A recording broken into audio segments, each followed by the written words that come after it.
I am the daughter of this gentleman here, and this is the son of this gentleman here, Daniel. He looks just like him. Daniel, stand up and show him.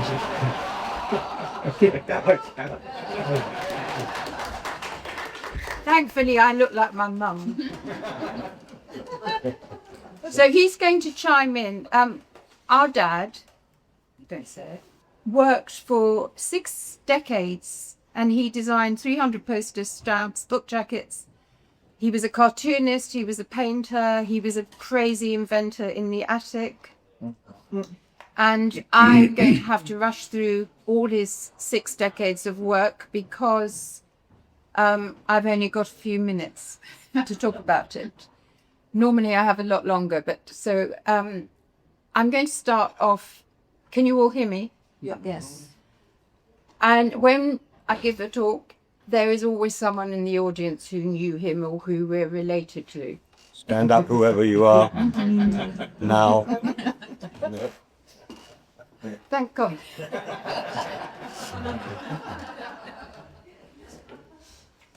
So it's really nice to be back in our dad's old stomping ground of Hackney. He was very proud of being a Cockney, a true Cockney. He was born in the sound of Bow bells, and I was very pleased to hear the church bells ringing as I came here. Did you hear them? It's beautiful. This is our dad in his very, very cold studio in our house in Golders Green. He would lock us out of the studio when he was in a bad mood and trying to concentrate. He kept the studio cold because he said cold concentrates the mind. And if a room is hot, you'll all fall asleep. So please don't fall asleep because it is so hot in here. You can see there's a wire hanging down from the desk, and that is one of my father's 3 airbrushes, and I bought one here to show you. This was a tool that he learned to use incredibly well. He was so proud of his skills at using it that he always signed his checks with it. You're welcome to look at it. He was born to Joseph and Sarah. There's Joseph at the top holding Abram. And it's very difficult to see, but our grandfather, who was a sweet man, came from Russia in 1904, and he escaped the pogroms. And he met our grandma, Sarah, who wasn't such a sweet woman. She was a tough old Polish Russian bird, battle axe, but she was, our grandmother, she was lovely. And they were incredibly supportive parents to our dad. They had 3 children, and you can see the whole family there. The photograph taken by our grandfather, who was a photographer. He was a photographer at first in the Russian Imperial Army. When he came to Britain, he couldn't speak a word of English. He only spoke Russian and Yiddish. And he wanted to be a typographer, but as he couldn't speak English, it would be a very difficult thing to do. So he decided that he would set up a photographic studio at 64 Lower Clapton Road. The family lived above the shop. Our father slept in the attic come dark room. Abram went to Millfield School and Hackney Downs School. Can anyone spot our dad? This is an incredible picture because all the girls are knitting. They're either knitting or reading. I mean, it's so weird. So, anyone spot our dad? There's a prize at the end of it. He's the guy with big ears. Dan, can you point him out? Please. He's there. Oh, yeah. He had more hair then. He was taught by his father, Joseph, to use all the tools of a photographer. and he helped him in his studio. Here's more photographs of our grandfathers. I love this strong man here. Diane Marsden. It's not him. No, no, but he was lovely, our granddad. And these are all happy pictures. He took local pictures, Marks and Spencers. I mean, it's amazing because there is a Marks and Spencers, guys. Yeah.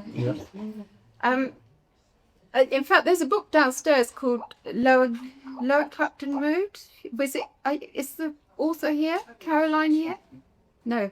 Anyway, she used some of Joseph's photographs in the book. You can buy it downstairs. The airbrush was a tool for photographers, and it was used to touch people out of history. I wish we could do that now. To airbrush people out of history, and touch up sepia photographs and turn them into colour photographs. And Abram really is very, very skilled at using it. And there's a picture he did with an airbrush of his parents there. So there's the airbrush which I have here. He left school at 14, 15 and was determined to be a poster designer. And he's cut down a lovely cherry tree in the backyard and built himself a little studio and started to paint all his friends and worked on a portfolio of posters designs. And these 3 posters were never published. He saw posters in the 1930s. Posters were an illustration with a little bit of text at the bottom, and the images were interchangeable with products. You had a boy with blowing bubbles. It could be for soap, it could be for chocolate, didn't matter. But Abram had an idea to integrate text and image. And you can see here, he was very, very good at using it. And these were his very, very first attempts at being a poster designer. When my mother saw the airmail poster, she said, "I don't know why you didn't stop there. It's brilliant." And interesting enough, synchronicity, he was Abram and our mum was Marion, so A and M. And the gravestone has also got A and M for both of them together. So I took, when our father died, I took this artwork, the airmail poster, to the GPO, the dreaded GPO, and I said, "Look what I found." And they said, "Ooh, far too modern, can't use it." 1934.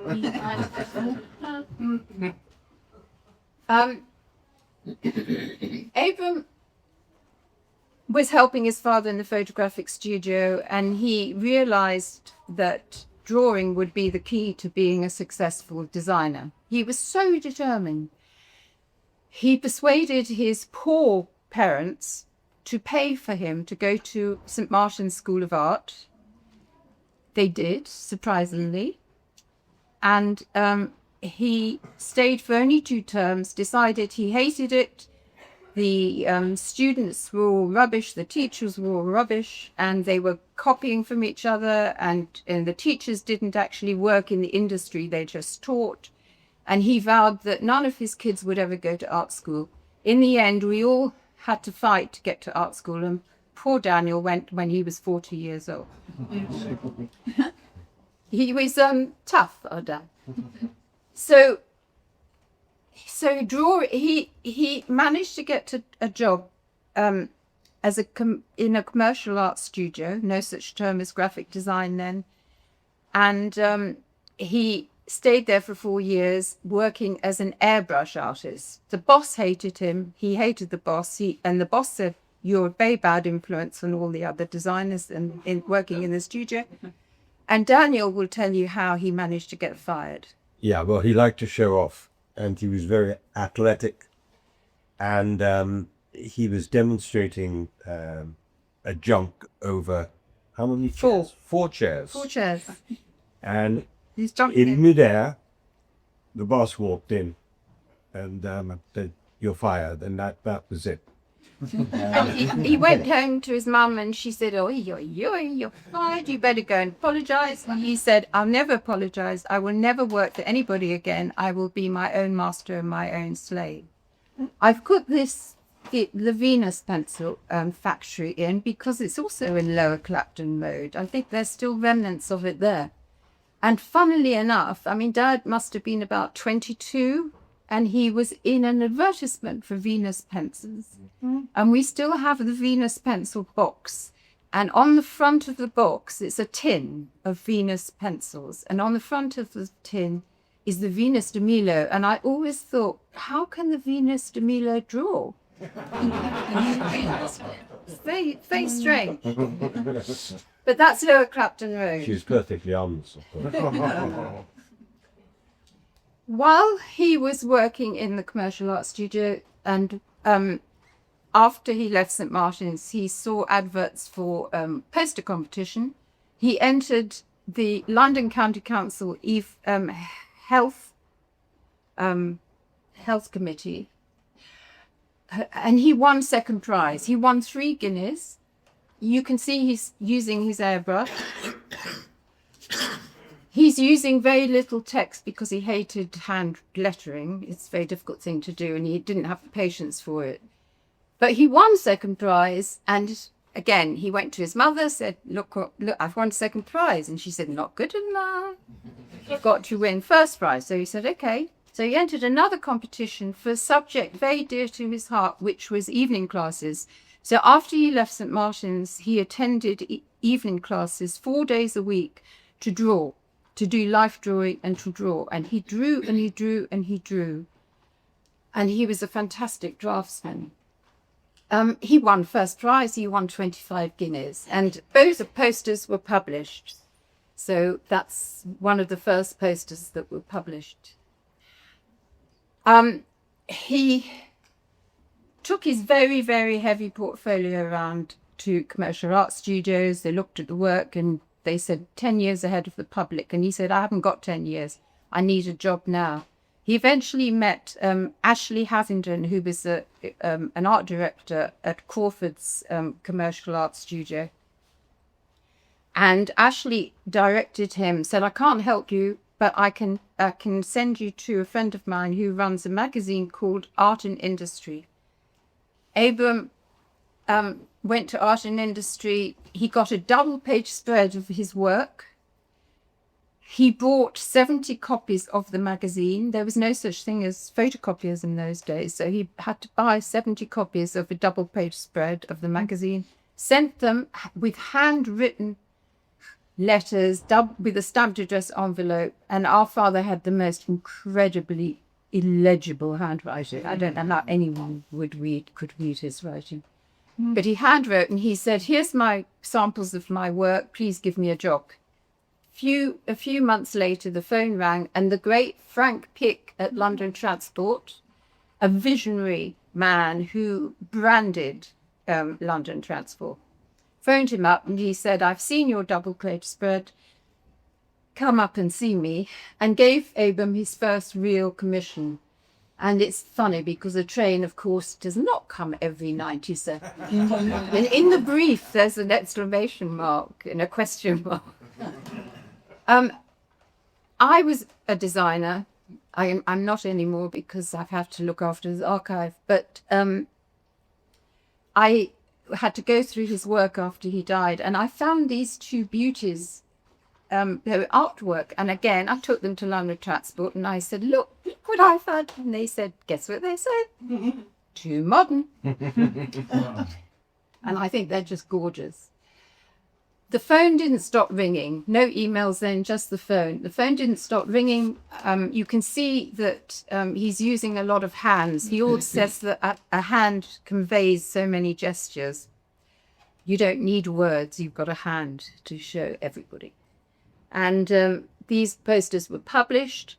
He was forming this motto for himself: maximum meaning, minimum means. In other words, you keep everything simple. You don't add anything that's not needed.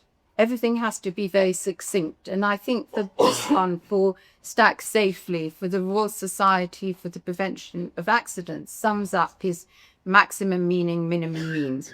Very little colour, just says it how it is, doesn't need more text. He was a Hackney boy, and of course he would be going to Cable Street. I think he was in the Battle of Cable Street, Danny. Yeah, I don't think so. you don't think so, but he was 20. He was 22 then. I think he was Never said 19, but he was very left wing and a real socialist. When the Spanish Civil War happened, he decided that he would have to do something, and he designed these 2 posters using his airbrush.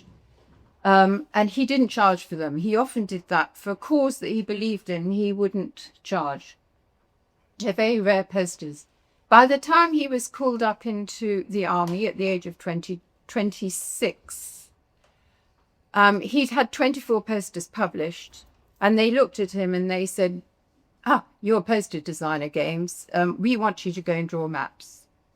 Hate drawing maps. Okay, well, how about becoming a cook? Can't cook. Okay, well, how about the medical corps? Can't stand the sight of blood. Okay, well, how about becoming a driver? Can't drive. We want you to go and draw maps. And Abram said, I'm a Londoner and I'm a Jew and I believe in this war. Please send me off to the infantry. So they did. And this is a self-portrait of Abram in his uniform. And these are lovely sketches, and we have a whole load of beautiful sketches he did of his mates in the barracks.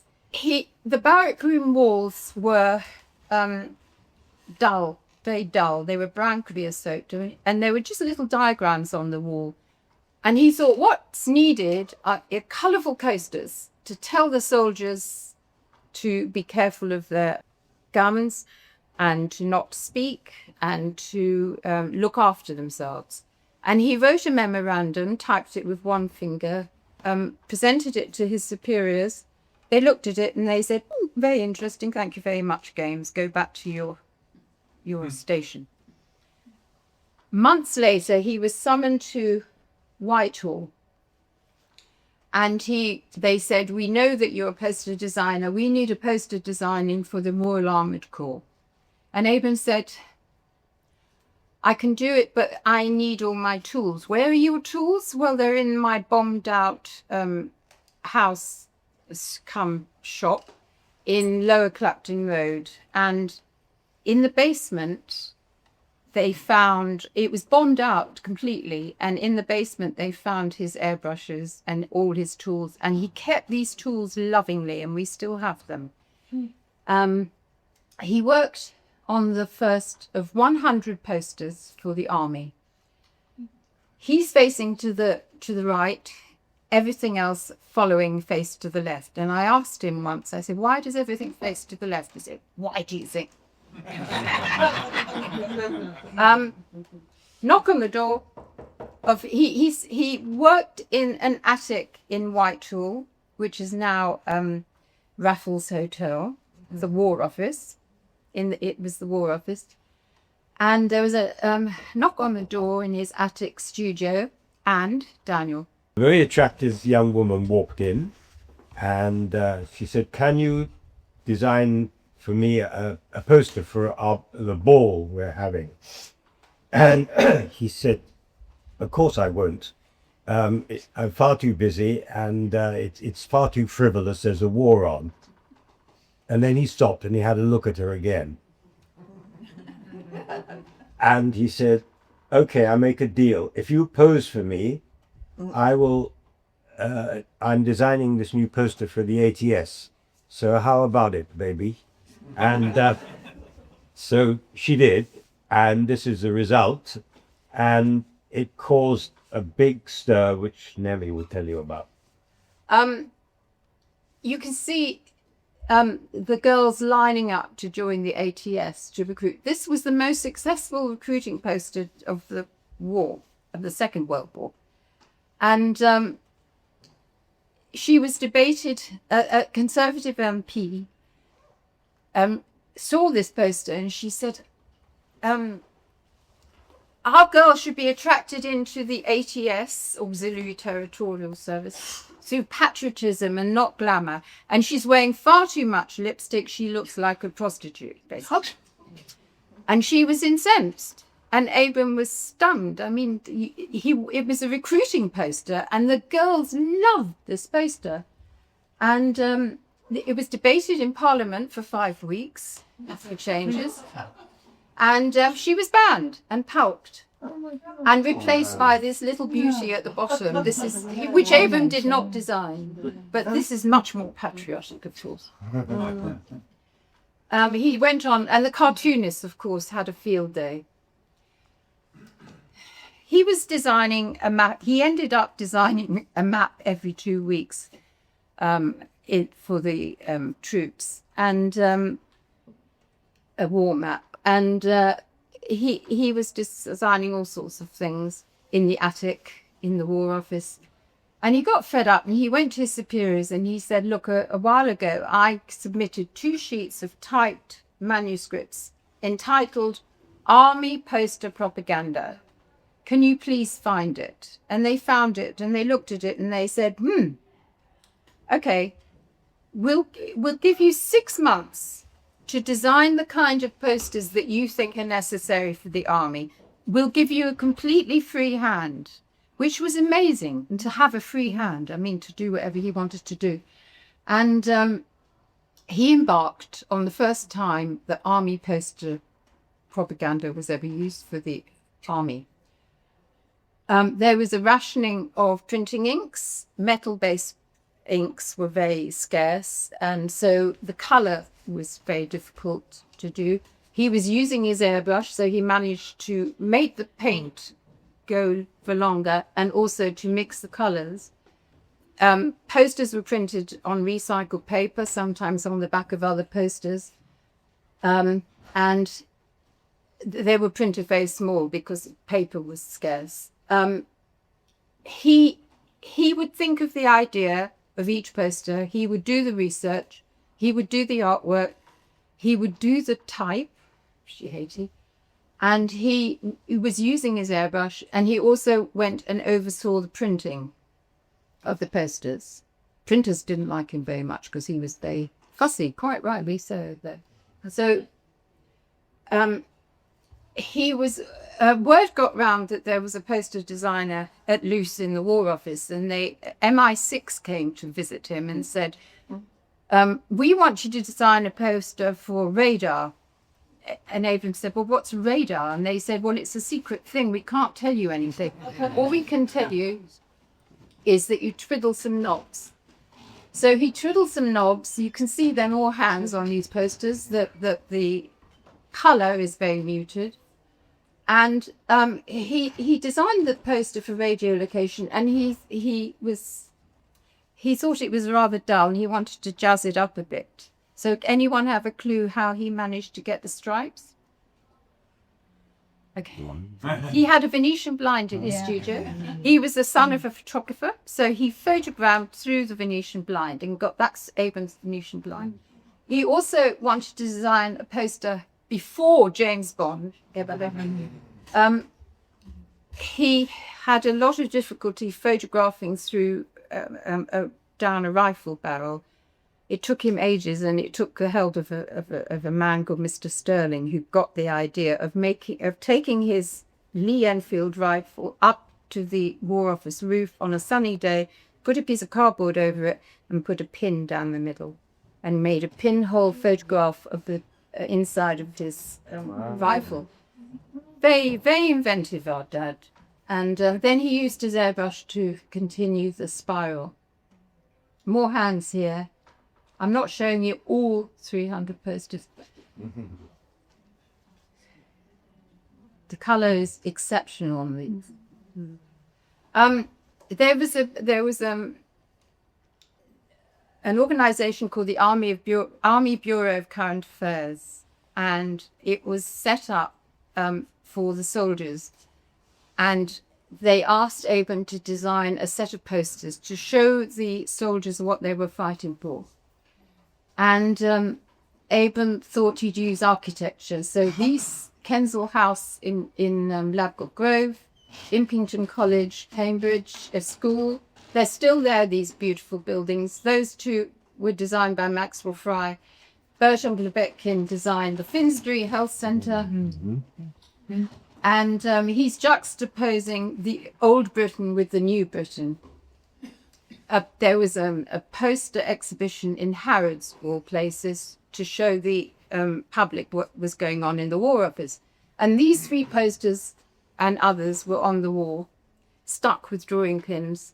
The Minister of Labour, Mr. Bevan, saw the bottom poster and stood like this and was absolutely shocked. Whipped it off the wall, rolled it up, put it under his arm, marched it off to Churchill. Churchill said, "Distorted propaganda, disgraceful libel." And the reason was, Daniel? The reason was that the little boy had rickets, and Churchill said, "Rickets, Boy in the back, you just see. rickets doesn't exist in this country." And that's what everybody knows. It's called the English disease abroad, and it does exist. Because he researched, he was very hot on research. So all these copies were taken, and again, they were destroyed. Pulse. Oh. But we have a few.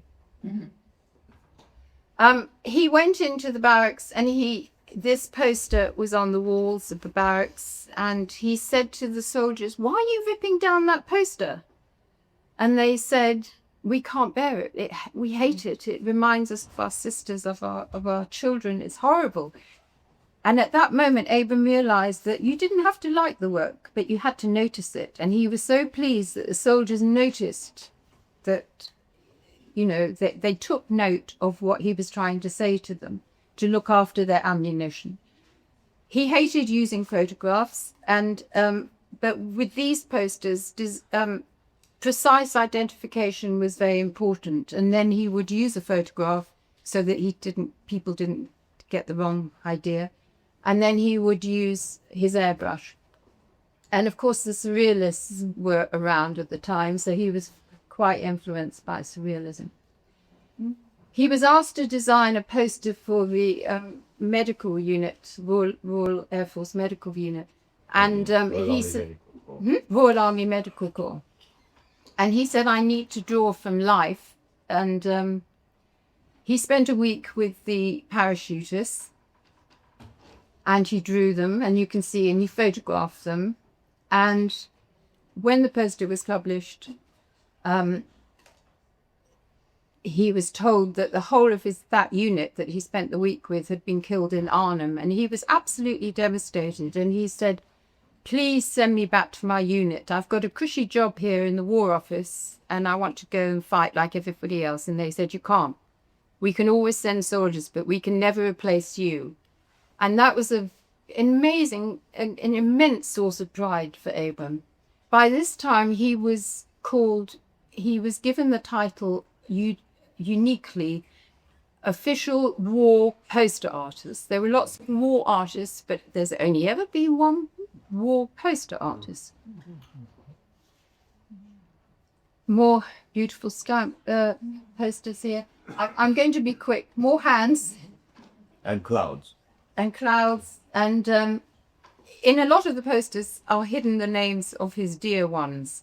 And this knitting poster here has got our mum's name scribbled into it. And the ones before, I took a magnifying glass to quite a few names of women in there, but before he met Mum.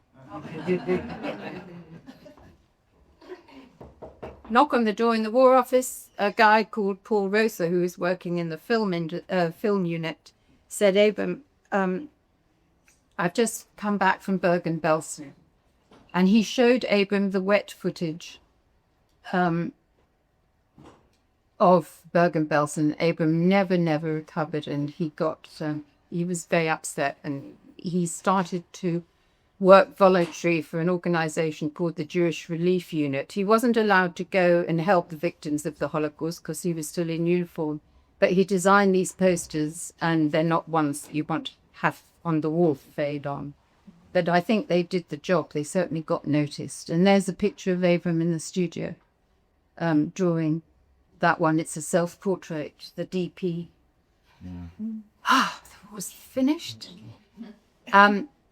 These are very weird posters. He called them the bowing tickets. And actually, if you go to London Transport Museum, you can see this one. The artwork, I think, is up in the London Transport Museum in an exhibition on Art Deco. I don't know it's anything to do with Art Deco. Because Abram designed posters that meant something to him, that he wanted to continue that after the war. He didn't want to join the commercial world. He wanted his posters still to be a force for good. And so these kind of posters were incredibly dear to his heart. He loved to do posters that sold services and ideas rather than products. In 1948, the Council of Industrial Design decided that they would have a big party to which the whole of Britain could come to. And what was it called? Yay! And it's just turned 75. A few days ago. It opened May 3rd, 75. The Council of Industrial Design invited 12 designers, Abram was one of them, to submit a symbol for the festival. And Abram took a penny out of his pocket and saw Britannia, and so he started working on Britannia. And we have an amazing archive of his working drawings, and anyone is welcome to visit. I'll make them coffee in the Kona coffee machine, which is coming up in a minute. He submitted the image on the left, and surprisingly enough, the council said far too modern. No, they didn't say far too modern. They said it looks too much like a wall poster. It's too martial. It's you need to jazz it up a bit. And Abram went home to his very cold studio and saw Mum in the garden hanging out the washing. So he decided that he would hang out the washing too. So she's got bunting around her. He won the competition, copyright free, 50 guineas. But this symbol was everywhere. It was ubiquitous. And we still have a tin of Huntley and Palmer's biscuits. And my God, if you open the lid, it stinks to high heaven. Abram, anyone who was involved in the festival, their career was made. So if you were an architect, if you were Henry Moore, if you were a lighting designer, if you were involved in the festival, it was an amazing fillip to your career. And after Abram won the competition, the phone never stopped ringing.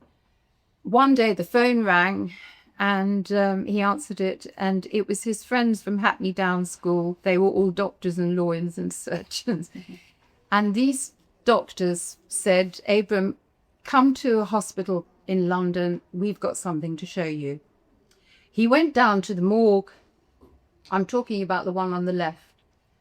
Not the biscuit, under the biscuit. Black and white one. The black and white one, the photograph. And this is his festival symbol, made of, in a morgue. They had positioned whatever it was into the symbol. Anyone have a clue?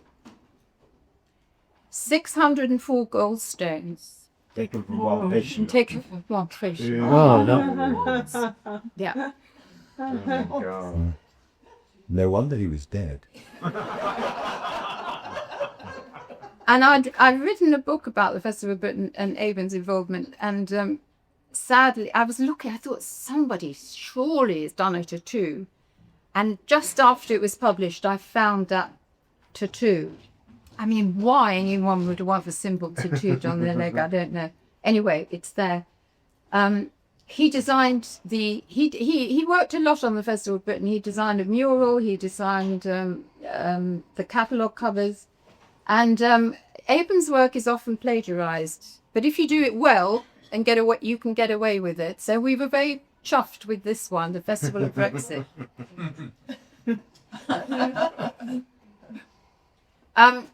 Abram designed a lot of stamps in his career, and he called them miniature posters because he liked to have, if things had to work small before they could be enlarged, they had to be simple enough to be enlarged.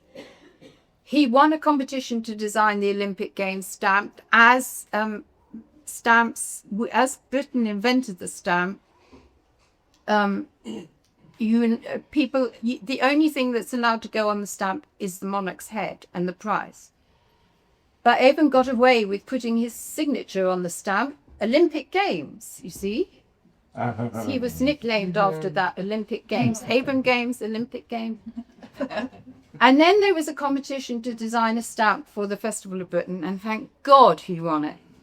Because if anyone else had been in competition, who had won it, he would have got really upset because his symbol was important to him. And it's also good that King George was facing to the left, like Britannia was as well. He had to join the commercial world because we came along and he had to support his family.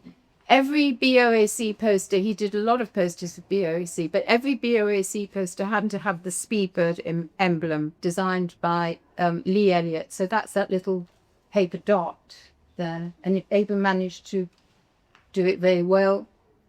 His ambition was to design a poster with no text.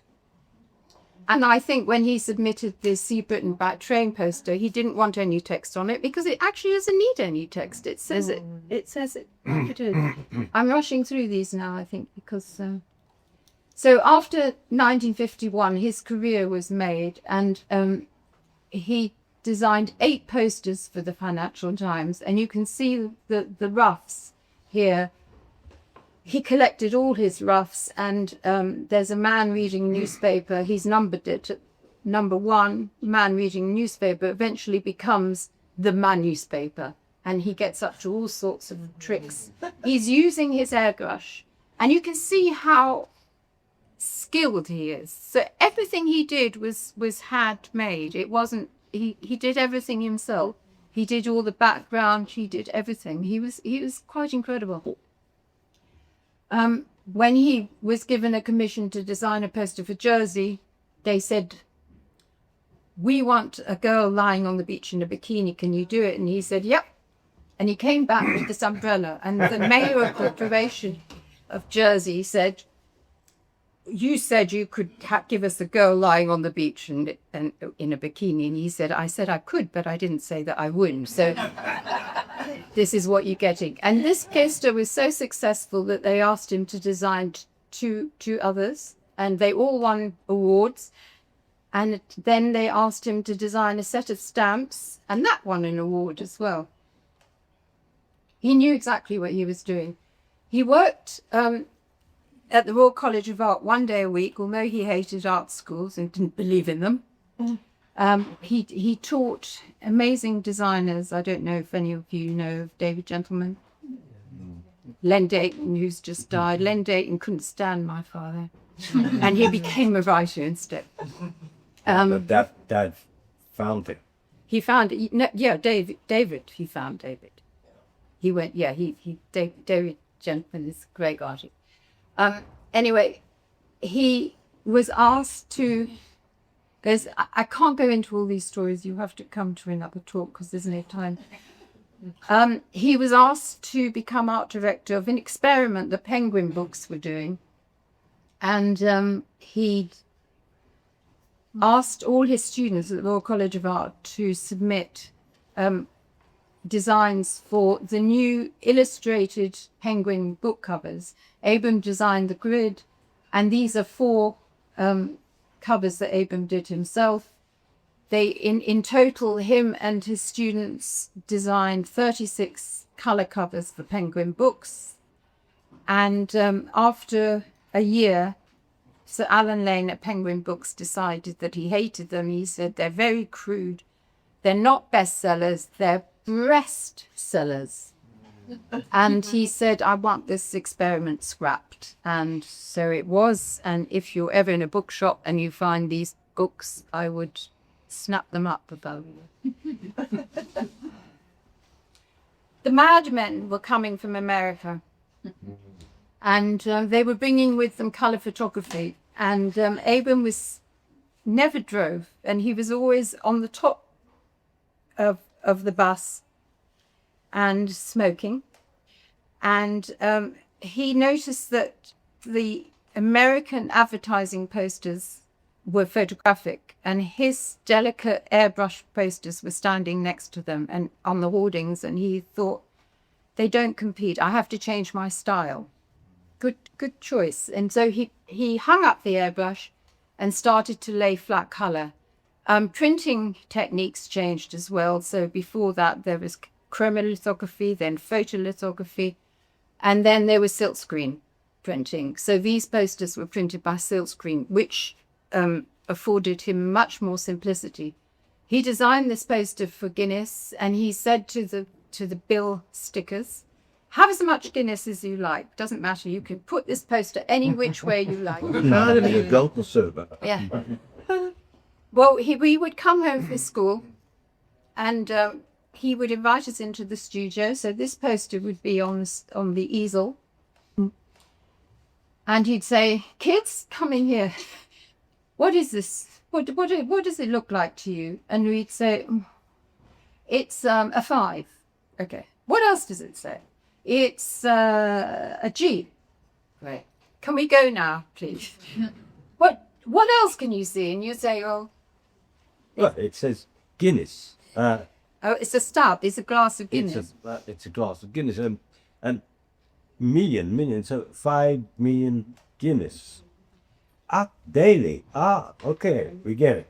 And if we understood it, if we were kids, the kids understood it, it was simple enough. If it wasn't, he would scrap it and start again. And you can see he's having fun with the signature. It's very difficult to see there, but he's so we were very privileged to be with him while he was dying, and we were drinking a lot of not Guinness but whiskey. And I said to him, "Dad, do you want he would always sign his signature with a full stop on the end of it. And I said to him, "Dad, do you want a full stop on your gravestone?" He said, "Yep." And he got one. So he's Abram Games full stop. In fact, we should have had that on the plaque. Should have done that. So his little newspaper changed style as well. He got up to all sorts of mischief. He's doing, in the middle one, he's doing his exercises. Abram always did his exercises. My son does his exercises, army exercises, and you do them every morning. Yeah. And the BOAC posters changed style as well. And of course the colour palette changes because it's the swinging 60s. Much simpler, aren't they? They're much simpler. We've just had a thing from Aer Lingus asking about this poster. Oh, really? He's finally managed to achieve his aim and design a poster with no text, except there is text because around Big Ben are the names of all his children hidden. But who's the client? How he got away with this, I don't know. He was mates with the director of... Can anybody see who the client is? Yeah. Young Transport. And the only reason is because of the little rondel. Oh, yes. Right? He also designed the Victoria Line tiles at Stockwell. And everyone said, "Yeah, it's great, but what is it?" And Abram said, "Well, the only way to see it is to stand back from the platform, but I wouldn't advise them." There's a pub in Stockwell called the Swan. So it's the Swan. See it? Yeah. But when you're there, please don't stand at a distance. Close a bit. This is the Kona coffee maker. Not a machine, a maker. And if you come and see the archive, I can make you coffee in it. I've got a film of it working, but we won't have time to see it, I don't think. And this is designed in 1950 from recycled Spitfires. airframe. Yeah. Recycled Spitfires. It's a beautiful piece of form and function. And then in 1960, he redesigned it with plastic. And it's beautiful. He won a competition to design the first moving BBC ident. And with the help of his students at the Royal College of Art, they set up this little contraption here. It's made from piano wire and brass. And there's harp music by Sidonie Goossens. And they managed to film it just one revolution, and then it collapsed completely. But they got it on a loop, and I've got a film of that working. But there's no time. If there is time, we can see it. But it's amazing. So when we were never allowed television. We were never allowed television in the home. We had radio. It was amazing radio. And I got to hurry. When we went to our grandparents, who had a tiny little radio like this, and we went to our grandparents to see this BBC emblem moving, and it was for the coronation in 1953, basically. And the day after, the newspapers, and Abram, of course, kept a scrapbook of all his press cuttings. The newspapers were full of people saying, "The BBC are trying to hypnotize us." They were terrified of this thing. It was just because there was flashing lights and harp music, and they thought that you know, it was the War of the Worlds, and they were really scared of it. They called it the cockeyed wonder and the roving eye and bat wings. Last poster he designed for London Transport, and you can see his working drawings here. He's wondering what animal to do, and he lands on a tiger. It's gorgeous tiger. All the other animals have worked out very well too. He was often asked, which 3 posters are your favorite? And he said, the 3 posters I want to be remembered by are this one from the war. And there's a bit of plagiarizing here, which I think he would have loved. I think it's just fantastic. Or this guy got away with doing it, plagiarizing. I showed this in America, and there was deadly silence. They were really shocked. Oh dear. So this one from the war, this one Daniel can talk. That's his YouTube. Yeah. A long time after this poster had come onto walls, we were in Rome at the offices of the FAO, and the United Nations Organization for feeding. Food and agriculture. Yes, Food and Agriculture Organization. And we went there, and they're housed in an old trashless building, and you can just imagine all the boots going up the steps. And we said, we can offer you this design free of charge. You take it and use it again. And they said, oh, no, it might upset people.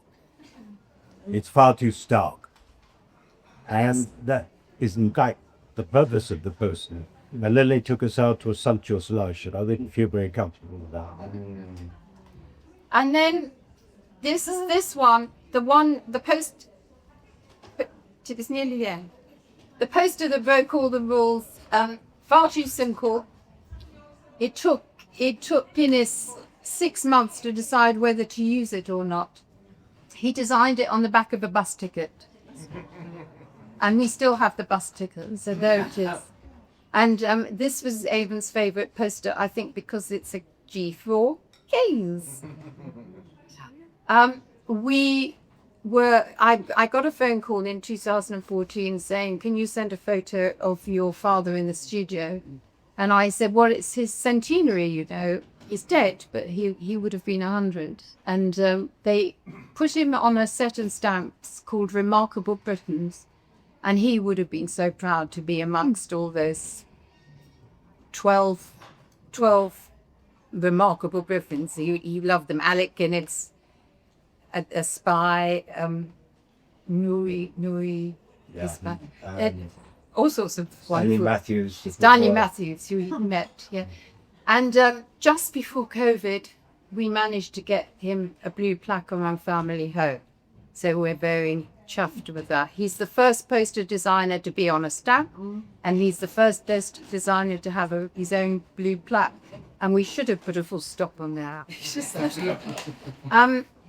He always ended he lectured a lot. He was a tough old man, but he was a great character and a great father. And he always lectured to students and was always very, very kind to them if they were any good. If they weren't, he would say, don't waste your time and don't waste my time.